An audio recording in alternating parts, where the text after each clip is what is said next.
और रोहित शर्मा ने इस बार जिम्मेदारी किसी को सौंपी नहीं। वो जो नॉकआउट में ऑस्ट्रेलिया ने दिल तोड़ा था या इंग्लैंड ने दिल तोड़ा था, रोहित ने खुद जिम्मेदारी ली। कहा विराट नहीं चल रहे तो क्या हुआ, इस बार विराट पारी खेलने की जिम्मेदारी मेरी है, और अपने दम पर इस मैच को खड़ा किया। 20 ओवर में 171 रन का स्कोर बनाया और बाकी का काम उनके गेंदबाजों ने किया।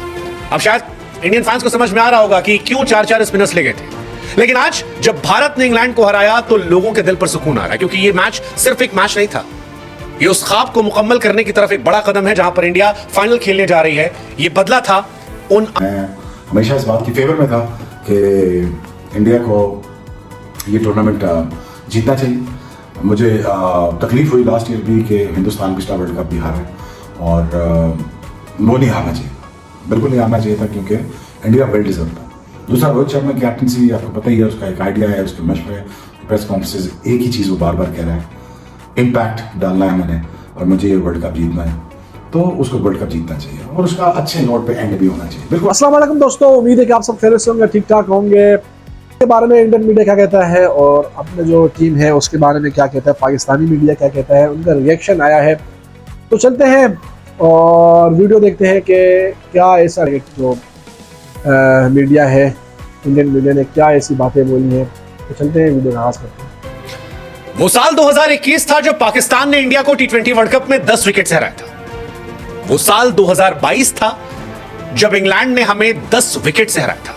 फिर वो साल 2023 आया जब ओडीआई वर्ल्ड कप में 19 नवंबर को भारतीय क्रिकेट फैंस के सपने टूट गए थे। लेकिन ये साल 2024 है जहां पर हमने नॉकआउट में पाकिस्तान को कराची भेजा, सुपर 8 में ऑस्ट्रेलिया को हमने एडिलेड भेजा हराकर, और अब जिस इंग्लैंड ने हमें 10 विकेट से हराया था उसे 68 रनों से हराकर उसके ट्रॉफी के सपने को तोड़कर फाइनल में रॉयल एंट्री ली।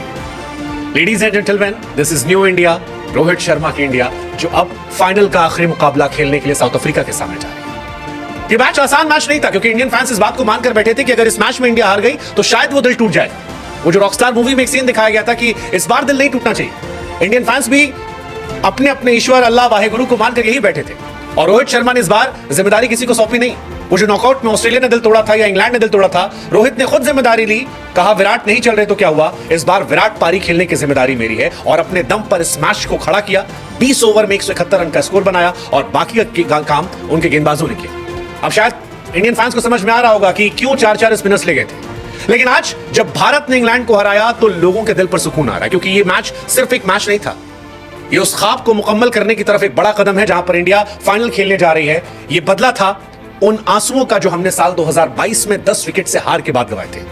उन अंग्रेजों से बदला, उस ऑस्ट्रेलिया से बदला, उस पाकिस्तान से बदला, क्योंकि साल 2022 के हार ने हमें तोड़ दिया था। यही रोहित शर्मा उस फाइनल में चल नहीं पा रहे थे, लेकिन इस बार रोहित का बल्ला चला। 39 गेंदों पर 57 रन की जो ये पारी है, ये आगे आने वाले समय में इतिहास में जरूर याद रहेगी, और लोग बताएंगे कि कोई था जिसने सेल्फलेस होकर वो पारी खेली थी, जो अकेले ही मैच जिताने के लिए काफी थी। फिलहाल इंडिया ने इंग्लैंड को हरा दिया है, इंग्लैंड इस टूर्नामेंट से बाहर हो गई है। रोहित शर्मा ने वही किया जो ऑस्ट्रेलिया के सामने किया था, और ये बताया कि ये अलग बात है कि वो खामोश खड़े रहते हैं, लेकिन सच में जो बड़े होते हैं वो वाकई में बड़े होते हैं। The captain Rohit Sharma, the man, the leader, the myth Rohit Sharma, the one man army Rohit Sharma. Virat इस मैच में फ्लॉप थे।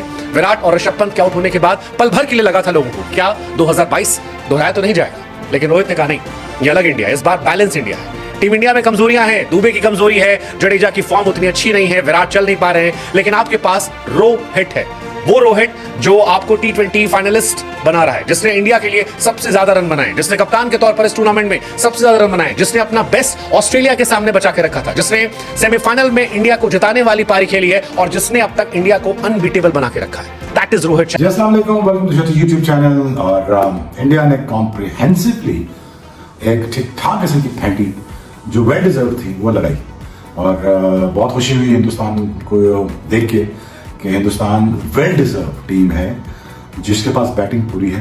रोहित शर्मा जिसके पास हो, मैं कब से कह रहा हूँ, रोहित शर्मा जैसा बैट्समैन है ही कोई नहीं, और सूर्य कुमार यादव और हार्दिक पांड्या, ये तीनों बैट्समैन हैं, एक ऑलराउंडर है जिसमें जो आपको मैच निकाल के दे रहे हैं बाई ऑल मीन्स।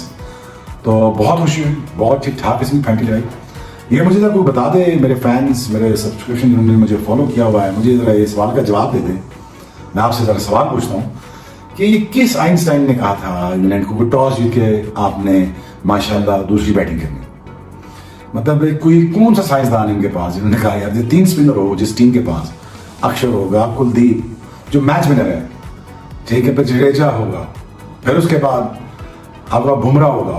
तो किसने ये आपको मशवरा दिया है कि हिंदुस्तान के खिलाफ आप टॉस जीत के आप दूसरी बैटिंग कर लें?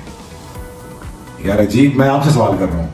सो मुझे नहीं लगता कि कोई अच्छा डिसीजन था। और मुझे ये भी समझा दें कि क्या गोरों को पता है स्पिन खेलनी कैसे?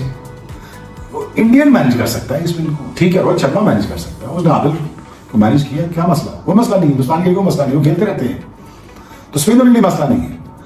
इनको आती नहीं खेलना स्पिन। मतलब है ठीक है, ये कोई फास्ट बॉलर पिच तो है नहीं, या अनइवन बाउंस होगा, पिच रिपोर्ट 1.5 घंटा पहले हो रही है और इतना ह्यूमर्ड है, सूख जाएगा। आप कोशिश करें 150 करने की, 150 करके आप कोशिश करें फंसाने की हिंदुस्तान को 150, तो वहां मैच ऑन हो सकता है। लेकिन नहीं, उन्होंने कहा नहीं जी हमने दूसरी बैटिंग ही करनी है, कर लो तो दूसरी बैटिंग कर लो। दूसरी बैटिंग की आपके सामने हाल है, वो मेरे ख्याल में अभी 100 भी नहीं करने दिया है। सो वेल डिजर्व, इंडिया बहुत डिजर्व करता था और मैं हमेशा इस बात की फेवर में था कि इंडिया को ये टूर्नामेंट जीतना चाहिए। मुझे तकलीफ हुई लास्ट ईयर भी कि हिंदुस्तान पिछला वर्ल्ड कप भी हारा है और वो नहीं हारना चाहिए, बिल्कुल नहीं हारना चाहिए था, क्योंकि इंडिया वेल डिजर्व था। दूसरा, रोहित शर्मा की कैप्टनसी आपको पता ही है, उसका एक आइडिया है, उसके मशवरे, प्रेस कॉन्फ्रेंस, एक ही चीज़ वो बार बार कह रहा है, इम्पैक्ट डालना है मैंने और मुझे ये वर्ल्ड कप जीतना है, तो उसको वर्ल्ड कप जीतना चाहिए और उसका अच्छे नोट पे एंड भी होना चाहिए, बिल्कुल होना चाहिए। बड़ा प्लेयर है और लास्ट ईयर अनफॉर्चुनेटली जो भी आप कह लें उसको, वो वर्ल्ड कप उसका बनता था, उसके हाथ से निकल गया, 2 वर्ल्ड कप उसके हाथ में होते। बड़ा एनीवेज बहुत सेल्फलेस कप्तान है, मजेदार कप्तान है, टीम के लिए खेल रहा है, पूरा बैट्समैन है। काश इंडिया ऋषभ पंत को और रोहित शर्मा ओपन कर ले, कोहली वन डाउन अपने नेशनल नंबर पे आ जाए, तो अब इंडिया के मसला ही हल हो जाएगा। कोहली की गेंद है ही नहीं है, वो आता है अपना थोड़ा सा टाइम लेता है, फिर उसके बाद वो लूज बॉल देखता है, मारता है, फिर उसके बाद स्ट्राइक रेट को बेहतर करता है, आके मार के निकलता है। सो आई एम नॉट श्योर कि कोहली नेचुरल ओपनर है, तो वो फंसे हुए हैं, तो उसका नेशनल नंबर में आए, ऋषभ पंत आ जाए तो आपका ये भी मसला हल हो जाए। But anyways, having said that, I think India deserves it, और many congratulations to India because this is the team that I've been saying that for the longest period of time कि इनको 2 वर्ल्ड कप जीतने चाहिए थे। पिछला वाला भी वो तो गुजर गया, ये वाला वर्ल्ड कप भी इनको जीतना चाहिए। और कोई अगर नया आइंस्टाइन ना आ जाए साउथ अफ्रीका की टीम में, भाईजान टॉस जीत के इनके खिलाफ बैटिंग करें इंडिया के, तो फिर आपको थोड़ा बहुत मार्जिन है, आपको थोड़ा बहुत मार्जिन।